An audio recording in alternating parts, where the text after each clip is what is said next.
মা, আজকে শনিবার অমাবস্যা, তোমায় মালা পরালাম, তুমি আমাকে প্রাণ ভরে আশীর্বাদ করো। আমি যেন ভালো থাকতে পারি, আমি যেন সুস্থ থাকি, আমি যেন নিজেরটা নিজে করে কেটে খেতে পারি। আমি কারোর অধীনে যেন থাকতে চাই না।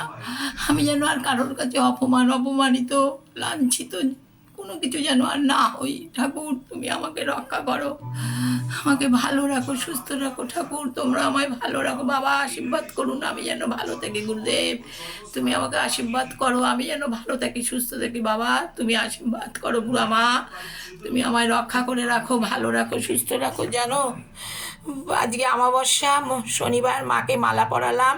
আমি মন্দিরে যাচ্ছি, মালা নিয়ে যাচ্ছি, সব কিছু নিয়ে যাচ্ছি, পুজো দেবো। তুমি আশীর্বাদ করো আমায়, আমি যেন ভালো থাকি। মা,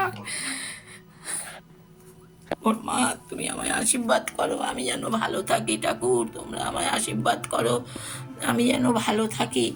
হ্যাঁ মা, তুমি আশীর্বাদ করো, আমি যেন ভালো থাকি। দিদি, তুমি আশীর্বাদ করো। মা, আশীর্বাদ করুন। কালকে আপনাদের মালা পরাবো। সিদ্ধিদাতা গণেশ, তুমি আমার সব কাজ করে দিও। গুরুদেব তোমার কাছে রেখে গেছে, আমি যেন সুস্থ থাকি। ঠাকুর, আশীর্বাদ করেন, আমি যেন ভালো থাকি।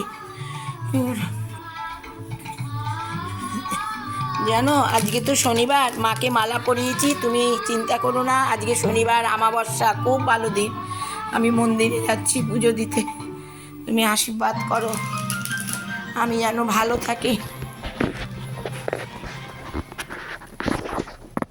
আজকে শনিবার অমাবস্যা, আমি মাকে মালা পরালাম আর বললাম, মা আমাকে আশীর্বাদ করো, আমি যেন ভালো থাকি, আর যেন লাঞ্ছিত, অপমানিত কোনো কিছু যেন না হই, সুস্থ থাকি, ভালো থাকি, কারোর দুয়ারে যেন যেতে না হয়। আমি এখন মন্দিরে যাচ্ছি পুজো দিতে। মা, তোমরা আশীর্বাদ করো আমাকে, তুমি আশীর্বাদ করো।